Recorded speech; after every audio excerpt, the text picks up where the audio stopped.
In yet another diesel versus petrol head-to-head, this time we're talking SUVs, namely the Porsche Macan S, and its rather tasty exterior. You'd think being a Porsche, of course the petrol-powered car would wipe the floor with the dirty diesel. But hold your horses, as there's more than meets the eye with this one. Let's get into it. My name's Tom, and you're watching Paragon Cars. Let's go.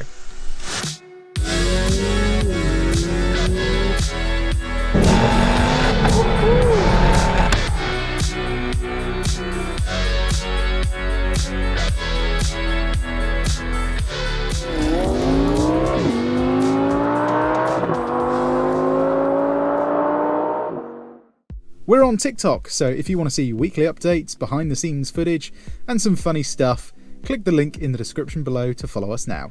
Before we talk engines, let's just admire those clamshell bonnets. If you didn't know, they're actually part of the air intake system as well. I'd hate to think how much it'd cost to replace one of those. Ouch. Anyway, power. The Macan S diesel uses a 3-litre engine, funnily enough, making 256 horsepower and a healthy 580 Nm of torque. That power goes to all four wheels through their famous PDK gearbox. The Macan S petrol uses a 3-litre petrol, funnily enough, very similar to the one you'd find in the Audi SQ5.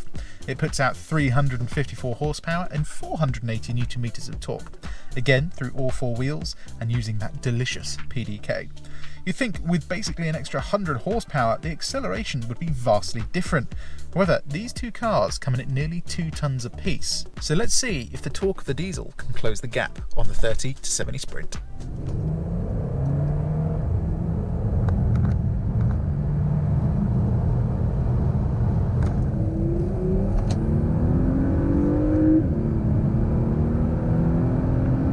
Scores on the doors and the Macan S won. Okay, so on a serious note, the petrol-powered car was quicker, but looking at the numbers, there's less than a second between them, which is a difference, but from behind the wheel, it's not that noticeable, especially when you consider that most of the time you're going to be riding that torque curve in the lower part of the rev band. Now, whilst we're talking petrol versus diesel today, we're also talking pre-facelift and facelift Macan. And if you hadn't already noticed, the petrol-powered Macan is the updated car. This includes new bumpers, new lights, and a very much welcomed new infotainment system. You also get a slightly redesigned dash and air vents. They all look like fairly minor changes, but put them all together, it feels like a much more modern car, especially with that new infotainment screen. Unfortunately, what hasn't changed is the legroom in the back. It's still abysmal for this size of car. It honestly feels smaller than Golf back here, which is really not good, especially for an SUV. Anyway, let's get on the road and see what's what. Okay then, into sports mode, one of many buttons in this thing. Transmission into, is there an S in this, or is it just manual? I think it's just manual. Oh my god, look at those shifts, ridiculous. Right, we're not going to turn the traction off yet, because I'm just going to get familiar with the chassis of this thing first. But, oh my goodness. Just look. Wow, feel the rear pushing you there. Performance is not bad, really. 70 already. Just the shifts are the things. I can't even talk. The shifts are the thing that just blow my mind again. Just look at the downshifts. It's just instant. Just like up, up. Okay, upshifts are a bit slower, to be fair. But the downshifts, just like bang, bang, bang, bang. It's just ridiculous. What? Oh god, this thing is crazy. Also, it seems to just read your mind. Like, I was approaching the previous roundabout to that one just now, and it shifted up into 6, but it was like idling as I was slowing down. I don't know if it uses the sat nav to like predict where you're going or something, but it seems to just know what you're gonna do. It's really odd. Oh gosh, wow, the throttle response is very responsive in sports mode. Anyway, back into normal. Let's see what kind of economy we can manage on the motorway. Okay, so coming onto the motorway, we've covered it's very smooth, obviously. It's got quite a long throttle, actually, compared to most cars. You have to get about halfway into the throttle before it starts downshifting, which I actually really like. It gives you just a bit more control. Look, this is the thing I mean. It predicts what you're doing. It's really weird. Like, it just knows that I'm not going to put my foot down. Or am I? Even then, it's just bang, bang. Crazy. But yeah, once you're up to speed, you can use the very strange cruise control system. So most manufacturers, you pull it towards you to set it. For me, that's kind of intuitive. In a Porsche, you push it away from you, which is kind of odd. Cabin noise is very low. Suspension deals with bumps really well. Even these lines in the road, don't feel any of that coming into the cabin whatsoever. Visibility is the only real downside though, and I have to say, it is genuinely quite poor. Like, it's sports car bad in terms of visibility. But it's quiet, it's comfortable, there's no wind noise. Visibility out the front is okay actually, because you've got this little window here and the A-pillar is pretty thin. You can see around it as well. But yeah, for a long journey, this is a really nice car to spend a lot of time in. Let's get on the motorway and see what MPG we can manage. Okay, how did we do? Well, we managed pretty much bang on what Porsche says. We did 43 miles per gallon, and it's still going up actually. So over a longer journey, you might even get around 45, 46 MPG out of this thing. And that was sitting at 70 miles an hour pretty much the entire time. I have to say, that is pretty decent for a car that weighs upwards of 2 tons. I'd be happy with that, even though it's a diesel. That's fairly impressive. Anyway, let's see if this Porsche Macan S is just as impressive on a bigger road. Okay, everything is in its sportiest setting. Gearbox is in manual. Does still upshift for you though, if you hit the red line, which is a shame actually. I thought Porsches would give you full control.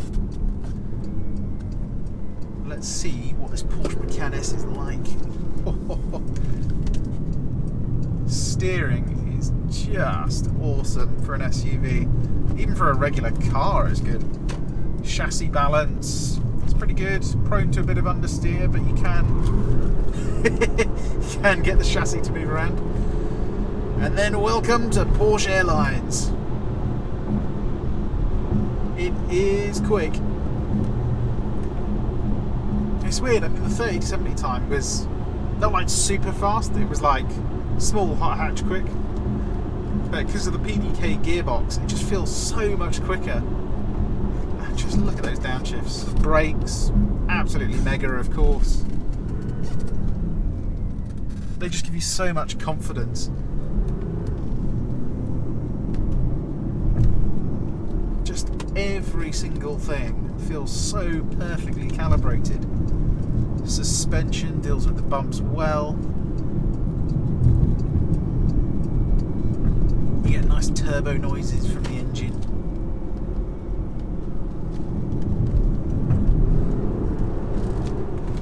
Just look at the levels of grip. You do feel the weight a bit though, I have to say. But the way it manages it is just on another level.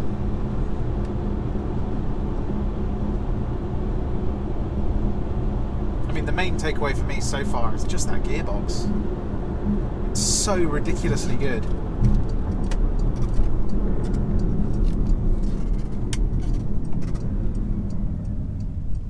Oh, the brakes are good as well, actually. Look at that. Thing is, it sounds like it's understeering. It's really not. It's just fast. Okay, then it was holding onto a gear. That's weird.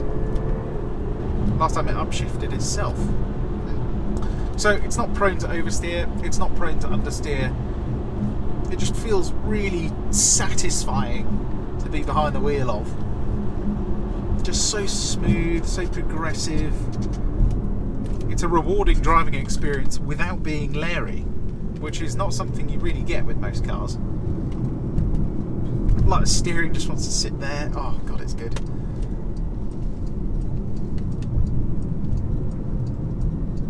Just right there, it feels so tied down.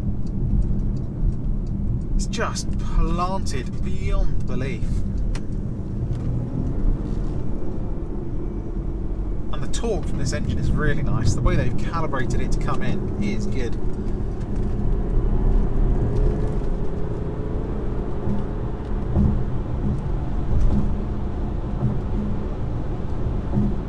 One thing I noticed before though, you have to turn stability control off in this, otherwise it's really intrusive. Let me actually show you. If I turn it back on and leave it on, it basically slows you down. And it does this weird thing at the back as well. You guys might have watched a fifth gear episode with the Porsche Macan in it, where it kind of skips and jumps around corners. And it does it here as well. It just slams on the brakes.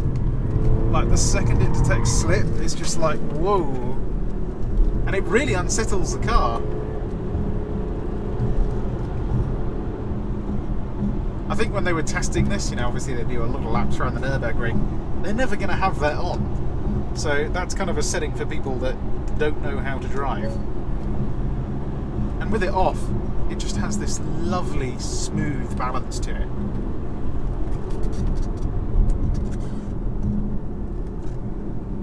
But gearbox, brakes, steering, all fantastic. If it was lighter, it would be probably one of the best SUVs on the market. You can't really get that with an SUV though.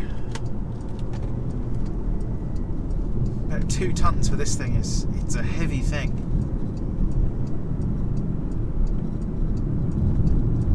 And it does well at masking the weight, but the weight is still there. That's the issue really. But just look at that. Whoa. A little bit of roll, not too much roll.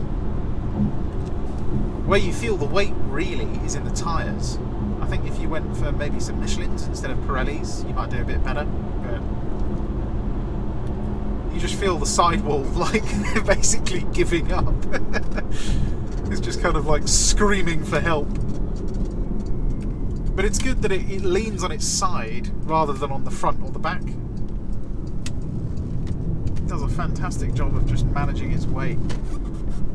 And the response from the engine is crazy. You didn't really get that from the Audi Q7. Even though it's a similar engine, this just seems to have a lot more like sharpness to it. I think maybe it's because of the gearbox. It just feels so directly connected to the wheels. Just those shifts are just ridiculous. I can't get over how fast this gearbox is. But look at the responsiveness. Just it's almost like there's no turbo lag. It's weird. Anyway, let's take this thing to a smaller B road and see if it shrinks in size or not. Okay, down some tighter stuff. It's the first 2 gears in this car are unbelievably short, and that's to give you that 0 to 60 time. But it's worth it. And it makes the car feel so sporty. Already, I can place this thing within the millimetre on the road. The suspension just deals with everything. Oh, I've finished. I cannot believe how composed it was over that bump. Usually cars do a bit of a hop, skip and a jump over there. This was totally unfazed. Just watch how quick first gear goes by. Like 22 miles an hour it shifts. Can we hit 60? Yes we can. That's why first and second gear are very short. Just look at the control of the body through there. Not having to guess where the car is on the road.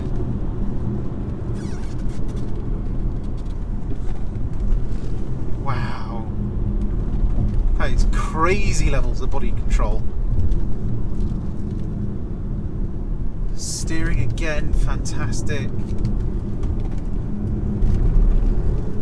You can just place this thing exactly where you want it.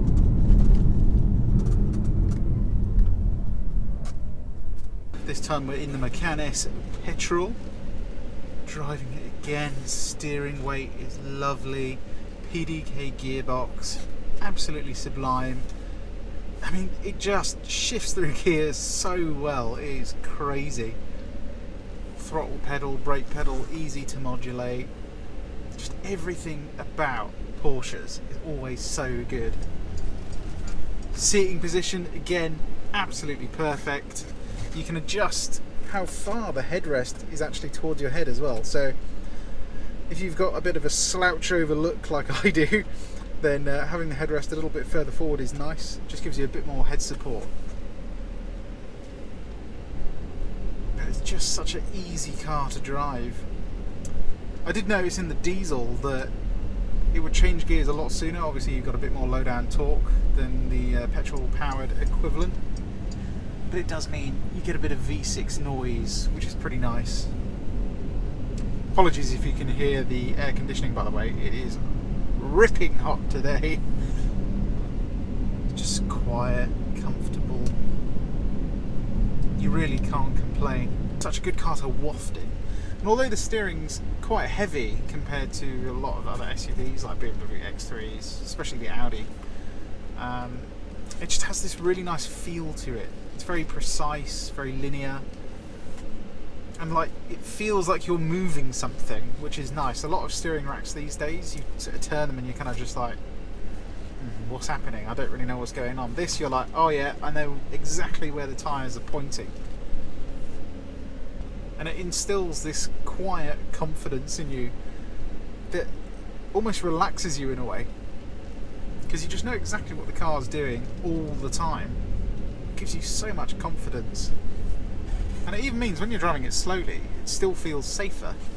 It's quite an odd experience, but it's one that you have to actually like experience yourself to really understand, I think.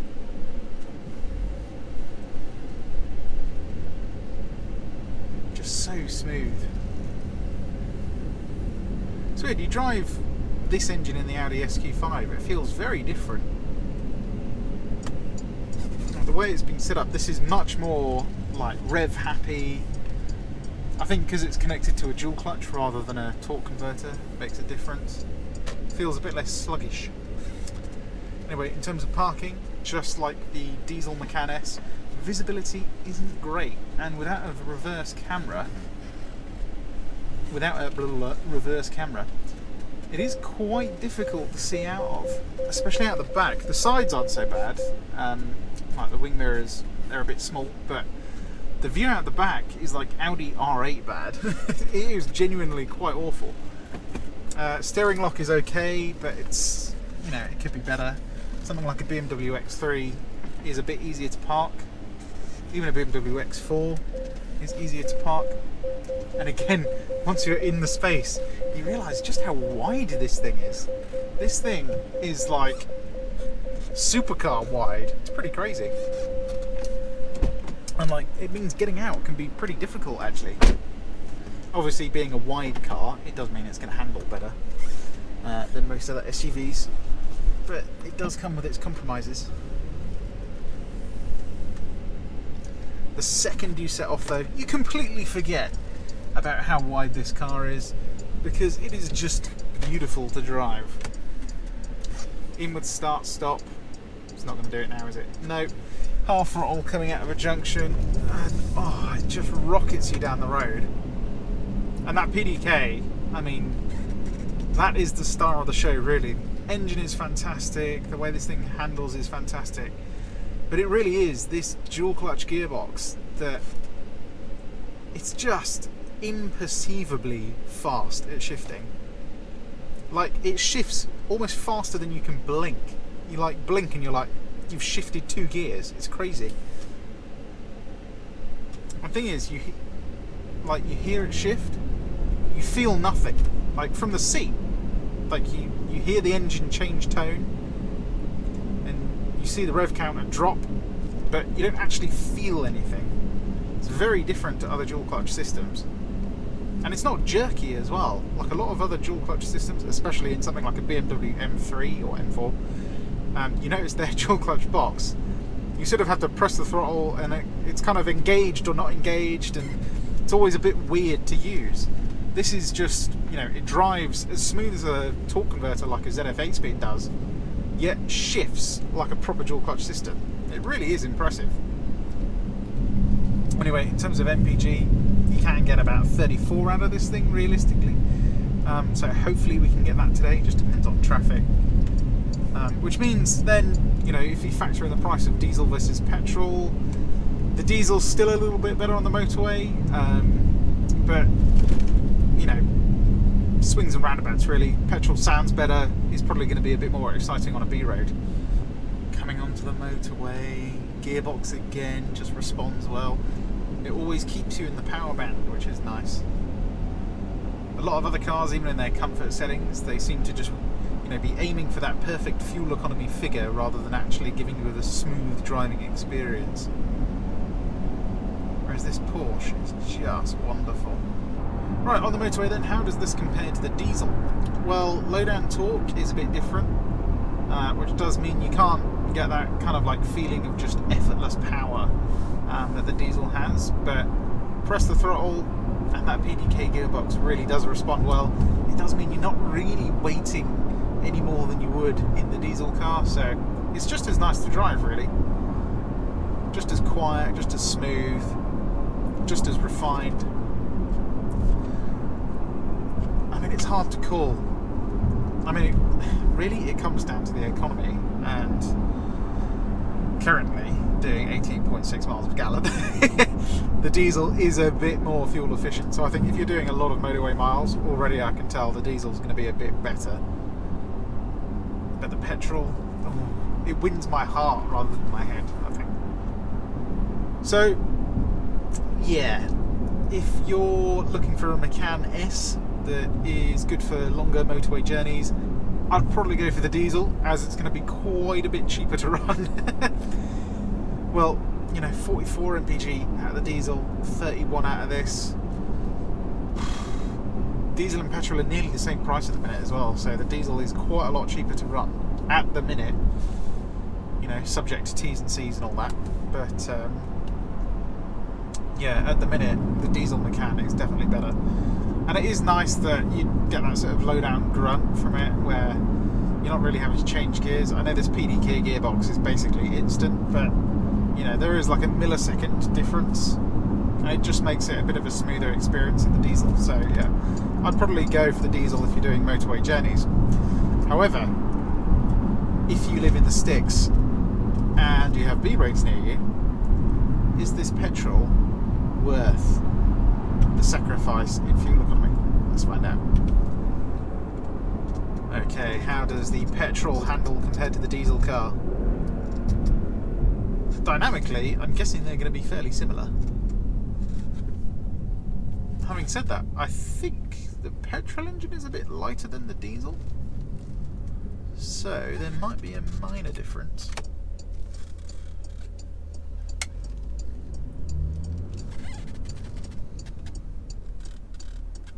Let's find out, I suppose. Acceleration in first gear is always good in these things. And we've hit traffic already. Oh dear. Oh, front end grip is mega. The way it turns is crazy good. It does feel a bit lighter on the nose actually. Obviously sounds better as well.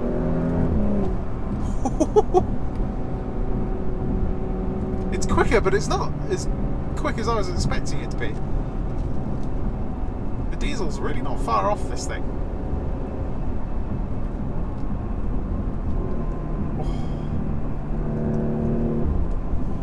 Buttery smooth gear changes. Got to do a sound check.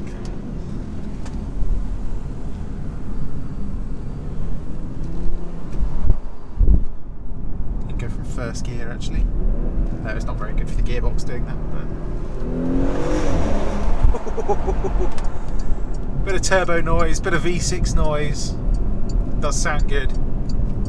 I think with a res delete this would really sound nice.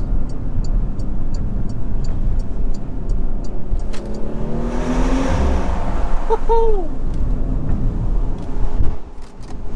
And handling. Do you know what? Just wait for that to close. Do you know what? I do think this feels lighter on the nose. I don't know if they made any changes with the minor facelift in terms of handling, but it does feel even a little bit sharper, a little bit less heavy, shall I say, on the front end. It does mean it bites into the road so hard.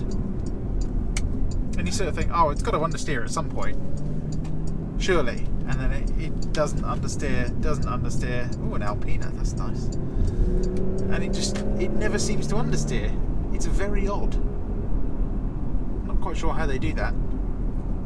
It's almost like the wheels adjust to their camber as you're going through the corner.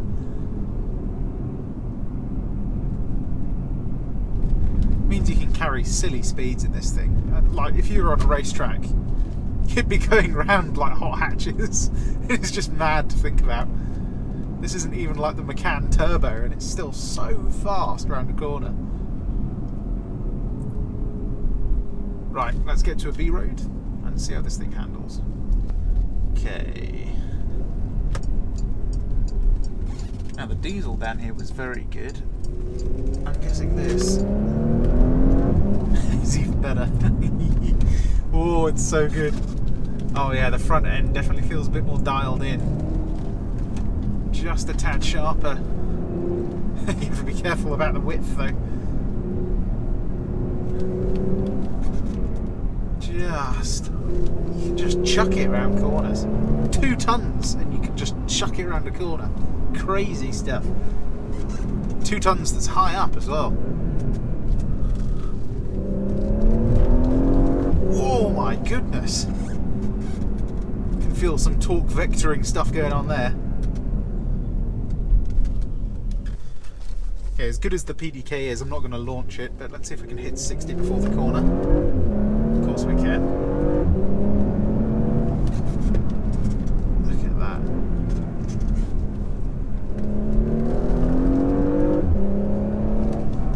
And you're always at the right RPM. That's what I love about this gearbox. Part of it's quite long, but at lower speeds, wow, you're just always at the right part of the rev range to really get some power out of this engine. It's just so competent, it's crazy. Never having to guess where any part of the corner is either. Unbelievably confidence inspiring. Oh, it is good. Yeah, front end just feels so good. Steering's the same, suspension is the same. It's just more of the good stuff. Just with a bit of a nicer engine note to go along with it. Is it better than a BMW X3 M40i? I think it is. I think the engine in that car is nicer, but the way this thing drives, my god, it's delicious. Anyway, is the petrol or the diesel the one you want to go for? Which one do you pick? I'm going to have a think about it and get back to you with a conclusion. I have to say, I was really expecting myself to immediately pick the petrol-powered car without hesitation. However, I do think the diesel engine really suits this Macan quite well. The low-down torque and undeniable efficiency over its petrol brother can't go unnoticed. However, that zippy, zingy feeling that newer Macan S offers is just enough for me to be happy with the higher fuel bill. It's very close though. If I had the Macan as a second car and I had a sports car on the driveway as well, I'd actually go with the diesel, as it's just a bit more relaxing, more effortless to drive. But if I only had the choice of one car on my driveway, it would have to be the petrol car, as it just about has that sporting edge. As always, I hope you enjoyed this review. If you did, give it a like, and why not subscribe? As not only can you see more content like this, you can see everything we have for sale. My name's Tom, and you've been watching Paragon Cars. I'll see you on the next one. Goodbye.